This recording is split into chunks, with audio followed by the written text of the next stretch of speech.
In a train station in London, train guard Joe is finishing his shift. When he reaches his locker, he finds a letter saying he didn't get the promotion he applied for. As he furiously crumples the paper, the supervisor comes by to ask Joe to cover the night shift because the night guard is sick. At first Joe wants to say no but ends up accepting when he notices his crush Ellen will be tonight's trolley girl. After the train takes off, Joe begins inspecting all the passengers' tickets. Most of them take it well and show it to him, but many passengers get annoyed and treat Joe poorly for doing his job. A woman drops her cane and when Joe helps her, he gets startled by a sudden growl, but it's just the lady's dog. Kate claims she lost her ticket and gets angry when Joe makes her pay the fine. In a corner, Billy changes into more comfortable clothes. Joe sees that the bathroom door has a sign that says out of order and there's water coming out from it. When Joe bumps into Ellen, he finally tries asking her out, however Elle turns him down. The fact passenger Paul is staring makes it all more awkward. For the next few hours, the train continues to travel peacefully under the rain and the full moon, with passengers getting off at each station until only a few are left. When it reaches the woods, a loud screech suddenly echoes in the cars and the train stops. Joe starts crossing the cars to learn what happened and sees a shadow behind a door, but when he's about to open it, he's startled by the speakers. The driver announces that they hit something on the road and asks the passengers to remain calm until they solve it. Then Joe finally opens the door and discovers Ellen's trolley fell. He tries to pick it up but can't, so Adrian ends up picking it up instead. Joe finds 2 sets of keys on the ground and is surprised to hear they both belong to Adrian. There are many passengers panicking, so Joe does his best to go around and calm them down. He also tries contacting the driver Tony on the radio but he doesn't answer, so instead he uses the speakers to ask the passengers to be patient. Meanwhile Tony has left the train to check what happened and discovers they hit a deer, which is now stuck in the wheels. He tries to pull it out but he isn't strong enough. At that moment Tony hears a noise behind him and when he turns around, a mysterious creature attacks him and begins eating him. His blood gets splattered on a window, but the rain washes it away before others can see it. On the train, Joe gets tired of waiting and uses his keys to enter the control car, only to find it empty. He then takes a look outside but doesn't see Tony there either. After telling Ellen to keep the passengers calm with some free snacks, Joe takes a longer look outside yet still finds nothing. Next Joe makes a call to the company's rescue team, who explain they're behind on schedule because the storm has been causing lots of accidents. The phone signal is poor and full of static but Joe manages to learn they'll be there in 4 hours. Afterward Joe informs the passengers of the 4-hour wait, causing them to start freaking out. When he tells them the driver has disappeared, their complaining gets worse, so Adrian has to yell to shut them up. He points out they have no signal on their phone so they should just walk to the next station to call for help. Joe tries to explain it's dangerous and he could lose his job, but the passengers team up against him and he has no choice but to agree to be their guide. After Joe unlocks the door, the group leaves by making a line and walking next to the train, unaware someone is watching from the woods. Eventually they hear something moving among the bushes so Joe and Ellen go to investigate. To their shock, they find Tony's mauled body on the ground. The duo immediately heads back and tells the passengers to get back on the train at the same time howling and growling can be heard in the distance. It takes a few seconds for Joe to unlock the door and everyone rushes aboard in fear. An elderly couple is slower than the others because of their age and when they're finally jumping in, the monster manages to bite Jenny's leg. It even shakes her up and down between the doors before the group can finally drag her inside and lock the car. Afterward Jenny is taken to a seat, where Ellen washes the wound with water and wraps it up the best she can. Billy and Matthew try looking out the window with a flashlight but they can't see anything out there. When Joe checks the door to be sure it's properly locked, the monster pounds on the train car and growls, so the group decides to be as quiet as possible. They can hear the creature's claws scratching the car and the group waits until the howling is heard far from the train to speak again. Then Joe goes to the control car to try using the train phone, but there's no signal. At that moment Billy joins him and reveals he's an engineering student. By taking a look at the controls, he can tell there's a fuel leak that caused the line to split when the train crashed. If they don't fix that, they'll never be able to move. Outside, it's shown that the train's antenna is broken, implying the creature did it. Joe explains the situation to the passengers, who begin discussing what kind of animal is their attacker. Adrian calls it a bear, but Nina points out that bears don't howl. Jenny says it wasn't an animal but something more human, however everyone thinks it's the shock talking. Suddenly they hear noises inside another car and worry that the monster may be trying to get in. Joe grabs a fire extinguisher and goes with Billy and Adrian to investigate. They carefully cross the car and discover the noise is coming from the bathroom. As Adrian gets ready to strike, Joe unlocks the door, only to see Paul fall out. It turns out he was stuck in there since before the crash. The 4 guys go back to the group and Paul is told the whole story, but instead of freaking out about the monster he's sad that he missed his stop. Sometime later they check on Jenny's wound and notice it's getting worse, she's also got a fever. Kate notices Nina is young and scared so she talks to her to comfort her with some stories about her own daughter. Suddenly the creature starts pounding on the door again and then jumps on the roof, causing the train's lights to start failing. At that moment Nina's phone gets signal and she receives a call from her mother, but as she tries to ask for help, the creature bursts in through the window. It grabs Nina by the legs and drags her out as she screams, so Kate tries to grab her hand to help her. However, Matthew drags her back because she would have been captured as well. Then they hear the beast mauling Nina on the roof and her blood can be seen on the windows.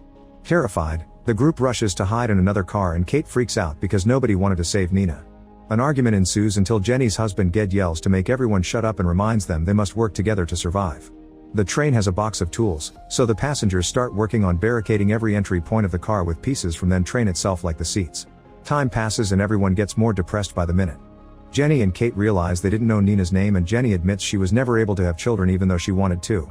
In a corner, Adrian talks to Joe, explaining he has 2 sets of keys because he has a nice place for his family and a secret apartment for his naughty adventures. He believes in doing what's necessary to get by even if it isn't nice and asks Joe to team up with him to escape, leaving the weaklings behind. Before Joe can reply, Jenny pukes lots of blood and even 2 teeth. Another argument ensues on what to do, but it's interrupted when Joe notices Paul is missing. The barricade was moved and Adrian wants to put it back in place, however Joe and Billy convince him to give them a minute to find Paul. Joe goes into the other car and finds Paul stuck in the bathroom again. While Joe tries to open it, the bathroom light breaks and the beast comes inside from above to attack Paul. Joe has to step back when the door gets damaged during the mauling, and soon the blood is coming out of the resulting holes. He takes a quick look through a hole and is horrified to see Paul's dying body. Then he tries to go back to the other car, only to discover Adrian blocked the door. Speaking of Adrian, he hears the noise and decides to leave the train to save himself, so he removes the barricade on the boarding door. However, it's locked and Joe has the key. Back to Joe, he keeps on pushing the door while watching the monster approach him. When he's about to be attacked, the others finally open the door and drag Joe into the car before blocking the door again. While the group piles up as many things as possible, Adrian tries to break the window with the fire extinguisher to no avail. Unfortunately, the beast is too strong and breaks through the barricade, causing Ellen to freeze. Thankfully, Joe acts fast and moves her out of the way before the monster can hurt her. Then the creature tries going after Joe and as it roars in his face, Ellen stabs it. The monster immediately turns to hit her and sends her flying, so the guys take the chance to jump on it from behind to start beating it up and stabbing it with any object available. Billy gets grabbed by the neck and pushed against the ceiling, only to be dropped when Adrian hits the creature's stab injury with a fire extinguisher. At that moment Matthew comes through with a fire axe and starts hitting the monster over and over until it's finally dead. Kate has to pull Matthew back as he has a breakdown. Seconds later, the group takes a closer look at the creature and notice a ring on his finger. Like Jenny said, it looks very human-like, so Matthew concludes it's a werewolf. Adrian remembers that people who get bitten transform as well and now everyone is wary of Jenny. While some of the passengers cover up the body, Ged tells the story of a train that got off the rails in this area many years ago. The authorities discovered many bodies missing and others mauled, but an explanation was never found. He concludes the werewolf killed them back then too. At that moment the beast wakes up and howls, so Joe immediately starts pounding its face with the fire extinguisher. In the forest, other werewolves hear the howl of their dying leader. Suddenly Jenny's face starts changing and she growls too. Adrian wants to kill her before she fully transforms, but Ged won't let him. The other passengers also push him back but Adrian fights against their hold, refusing to give up. He breaks through and starts choking Jenny, so Joe punches him to knock him down. Then the group agrees to tie up both Adrian and Jenny using belts. Afterward they decide on a plan. Billy will try to fix the train and teaches Ellen what buttons to press to get them out of there as soon as the train reacts. Joe makes a speech through the speaker, trying to keep everyone's hopes up. Matthew and Billy get off the train and quickly find the leak. While Billy gets onto the train to fix it, Matthew keeps watch. Inside, Kate reveals she and Adrian had a dirty night together some time ago, but Adrian doesn't bother to remember any of his one-night stands. Jenny starts having trouble breathing, and Adrian insists they should do something before it's too late.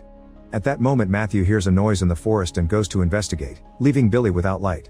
In the forest, Matthew can hear Nina crying for help and follows her voice, only to find her body on top of a tree being devoured by a werewolf. Terrified, Matthew tries running away, however the werewolves soon surround him. He tries defending himself with his axe to no avail and the werewolves jump on him to eat him alive. In the train, everyone hears Matthew's screams as he dies, followed by a loud howl. Jenny freezes and Adrian keeps asking Kate to kill her. Billy finally fixes the train and the lights comes back, thus Joe and Ellen try to figure out the controls. Soon the werewolves approach the train, so Billy grabs the car and lifts his body to hide until the monsters go away. Unfortunately they appear at the front window and startled Ellen and Joe, who finally activate the train. Billy has to hold on the car again not to be left behind. Suddenly Jenny finishes transforming, so Kate rushes to release Adrian before Jenny breaks free with her new strength. Adrian tries to help Ged only for Jenny to knock him down. At that moment another werewolf appears at the door and grabs Kate, who cries for help. However, Adrian kicks her to push her and the werewolf off the train. The train speeds away and Kate is left behind, quickly becoming werewolf food. As Ged tries to make his wife see reason, Adrian tries to fight Jenny again, hitting her with a wrench. Furious, Ged punches him back before he could kill her. Then Jenny jumps on her husband and bites his neck, causing his blood to rain. While Jenny tries to go after Adrian, Billy struggles to hold on and accidentally breaks the repairs he did, causing the train to stop again. Joe and Ellen rush out of the control car and stab Jenny right before she can kill Adrian. Then an angry Joe jumps on Adrian to beat him up, but Ellen stops him. The werewolves use the chance to enter the train, so Joe and Ellen rush to lock the door. Adrian realizes he'd have a better chance to escape if one person stays behind his bait, thus he knocks down Joe. It's not enough to leave him unconscious and Joe immediately retaliates, triggering a fight. While the men struggle on the ground, Ellen grabs a piece of sharp metal and cuts Adrian until he lets go of Joe. While Ellen takes care of her friend, Adrian blocks the way and grabs the keys from the door before jumping out of the train. The werewolves quickly surround the duo, but before they can attack, Billy appears with a Molotov bomb ready. He throws it at one of the werewolves, causing it to burn and starting a fire.